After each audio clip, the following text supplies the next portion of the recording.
عليه وسلم على العالمين جميعا وأقامه يوم القيامة للمذنبين المتلبسين الخطائين الهالكين شفيعا فصلى الله تعالى وسلم وبارك عليه وعلى كل من هو محبوب ومرضي لديه صلاة تبقى وتدوم بدوام الملك الحي القيوم أشهد أن لا إله إلا الله وحده لا شريك له وأشهد أن محمدًا عبده ورسوله بالهدى ودين الحق أرسله أما بعد فأعوذ بالله من الشيطان الرجيم بسم الله الرحمن الرحيم وقل جاء الحق وزهق الباطل إن الباطل كان زهوقا صدق الله العلي العظيم وبلغنا رسوله النبي الأمين الكريم الرؤوف الرحيم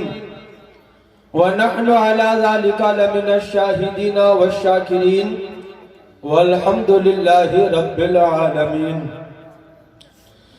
نمود شان ربانی ظہور نور یزدانی، خدا کا دوسرا کوئی نہ کوئی آپ کا ثانی۔ ہمارے دین کی حقانیت کے دونوں شاہد ہیں، معین الدین اجمیری، محی الدین جیلانی۔ بارگاہ رسالت میں عقیدت و محبت کے ساتھ سید الانبیاء حبیب خدا حضور احمد مجتبی محمد مصطفیٰ صلی اللہ علیہ وآلہ وسلم کی بارگاہ بےکس پناہ میں بلند آواز سے درود پاک کا ہدیہ پیش کیجئے۔ اللہم صلی علی سیدنا ومولانا محمد وبارک وسلم صلاة وسلام علیکہ یا رسول اللہ صلی اللہ تعالی علیہ وآلہ وسلم۔ حضرات، مبارکبادی کے لائق ہیں آپ حضرات، قیصرہ کے سنی مسلمان اور آپ کی جامع مسجد کے امام و خطیب حضرت حافظ و قاری محمد ناظم، آپ تمام عقیدت مندوں نے سرکار دو عالم نور مجسم رحمت عالم صلی اللہ علیہ وسلم کی محبت میں عید میلاد النبی کی خوشی میں اس جلسے کو سجایا ہے۔ پروردگار عالم کی بارگاہ میں دعا ہے کہ اللہ پاک اس جلسے کو اپنی بارگاہ میں قبول فرمائے۔ اللہ پاک ہم سب کو جزائے خیر عطا فرمائے۔ اللہ پاک مجھے حق بولنے کی اور ہم سب کو حق پہ عمل کرنے کی توفیق عطا فرمائے۔ حضرات، شعر ملاحظہ فرمائیں، شاعر لکھتا ہے، بڑے لطیف ہیں نازک سے گھر میں رہتے ہیں، بڑے لطیف ہیں نازک سے گھر میں رہتے ہیں، میرے حضور میری چشم تر میں رہتے ہیں۔ ہمارے جگر میں، ہمارے دل میں رہتے ہیں، ہمارے دل میں، ہمارے جگر میں رہتے ہیں، انہی کے گھر ہیں یہ، وہ اپنے گھر میں رہتے ہیں۔ یقین والے کہاں سے چلے کہاں پہنچے، یقین والے کہاں سے چلے کہاں پہنچے، جو اہل شک ہیں وہ اگر میں مگر میں رہتے ہیں۔ اے حسن تخیل تیری پرواز کے صدقے، اے حسن تخیل تیری پرواز کے صدقے، بیٹھا ہوں یہاں گنبد خضرا پہ نظر ہے، بیٹھا ہوں یہاں گنبد خضرا پہ نظر ہے، اور اللہ نے محبوب کو وہ علم دیا ہے، اللہ نے محبوب کو وہ علم دیا ہے، رہتے ہیں مدینے میں زمانے کی خبر ہے۔ بات سمجھ میں آ رہی ہے تو محبت سے بولو سبحان اللہ۔ رہتے ہیں مدینے میں زمانے کی خبر ہے، اور اللہ کا محبوب بظاہر تو بشر ہے جی، اللہ کا محبوب بظاہر تو بشر ہے، جو اس کی حقیقت ہے خدا ہی کو خبر ہے۔ بے شک بے شک، سبحان اللہ۔ اور مجبور جہاں جانے سے جبریل کا پر ہے، مجبور جہاں جانے سے جبریل کا پر ہے، اس سے بھی کہیں آگے محمد کا گزر ہے، اس سے بھی کہیں آگے محمد کا گزر ہے۔ اور کسر باقی نہ رکھی بزم ان کا جگمگانے میں، عرب میں چاند نکلا چاندنی پھیلی زمانے میں، عرب میں چاند نکلا چاندنی پھیلی زمانے میں، اور کسی شے کی تمنا ہی نہیں ہم کو زمانے میں، مدینہ لکھ دیا جائے ہمارے آب و دانے میں۔ اور ہیرا کے غار سے شمع نبوت کی کرن پھوٹی، ہیرا کے غار سے شمع نبوت کی کرن پھوٹی، اجالا ہی اجالا ہو گیا ہر سو زمانے میں، اجالا ہی اجالا ہو گیا ہر سو زمانے میں۔ بسد انداز یکتائی بغایت شان زیبائی، امی بن کر امانت آمنہ کی گود میں آئی، جہاں تاریخ تھا ظلمت قدا تھا سخت کالا تھا جی جی بے شک، جہاں تاریخ تھا ظلمت قدا تھا سخت کالا تھا، کوئی پردے سے کیا نکلا کہ گھر گھر میں اجالا تھا۔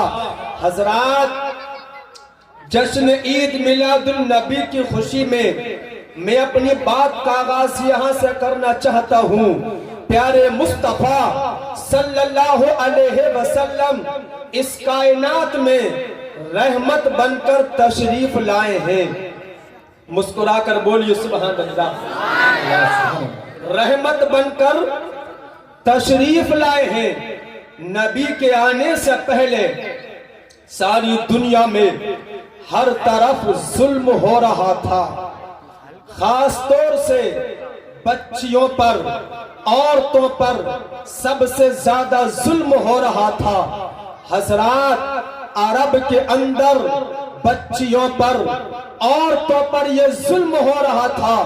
عرب کے اندر جب کوئی بچی پیدا ہوتی، لڑکی کا جنم ہوتا، تو باپ اپنے ہی ہاتھوں سے اپنی بچی کو زندہ زمین میں دفن کر دیتا، زندہ شرگور کر دیتا۔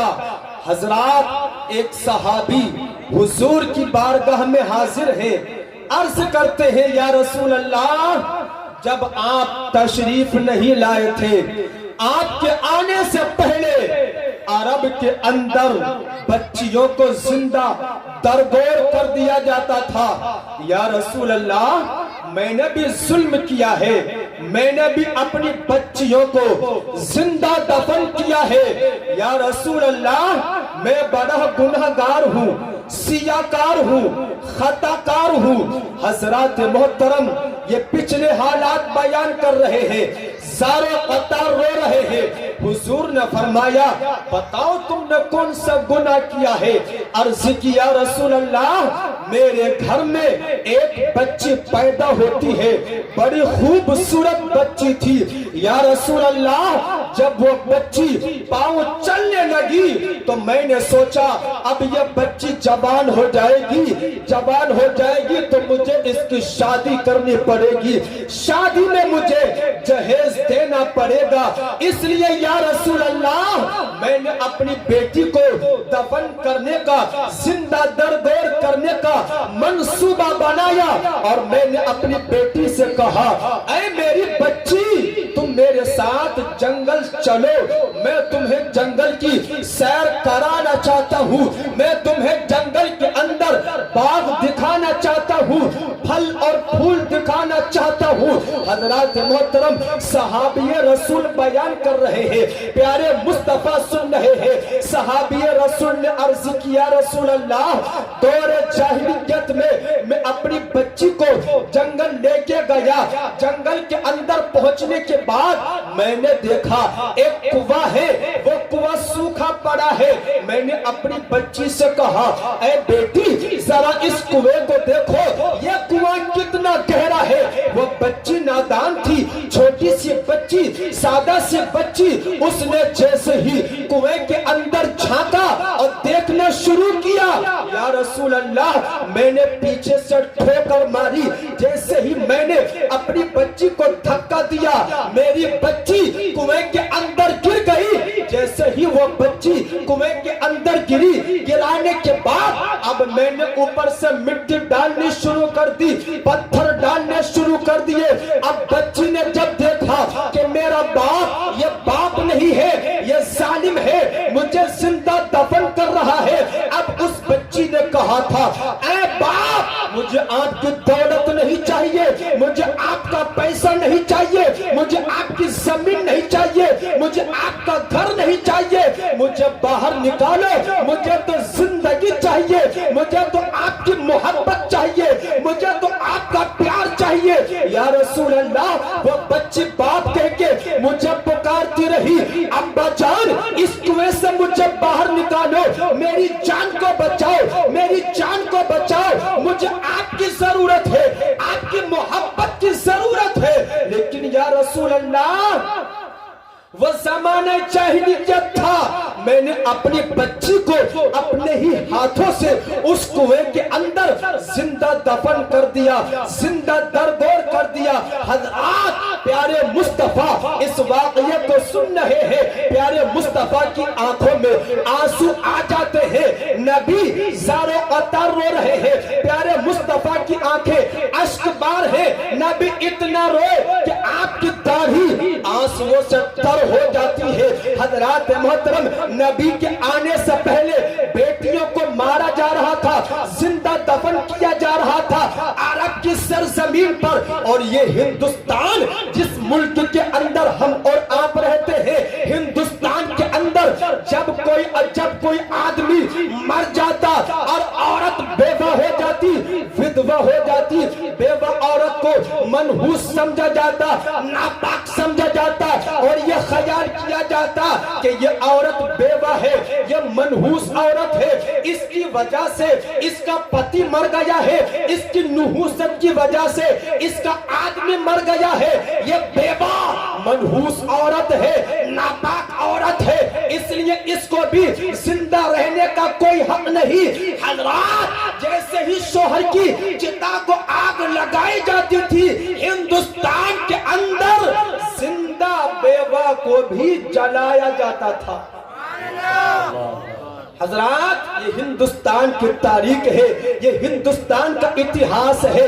نبی کے آنے سے پہلے ہندوستان کے اندر عورت کو جلایا جاتا تھا، عرب کے اندر عورت کو زندہ دفن کیا جاتا تھا، لیکن جیسے ہی 12 ربیع الاول شریف دوشنبہ کے دن صبح صادق کے وقت مکہ شریف کے اندر حضرت آمنہ کی گود میں پیارے نبی تشریف لائے، تو نبی کے تشریف لاتے ہی ساری دنیا شیطان سے آزاد ہو گئی، بولو سبحان اللہ، ساری دنیا ظلم و ستم سے آزاد ہو گئی۔ یہی وجہ ہے جب 15 اگست 15 تاریخ آتی ہے تو 15 اگست کو ہر ہندوستانی جشن مناتا مناتا ہے اور یہ نعرہ لگاتا ہے جشن آزادی مبارک ہو، کیونکہ 15 اگست کو ہندوستان آزاد ہوا تھا۔ دوستو 15 اگست کو اگر ہندوستان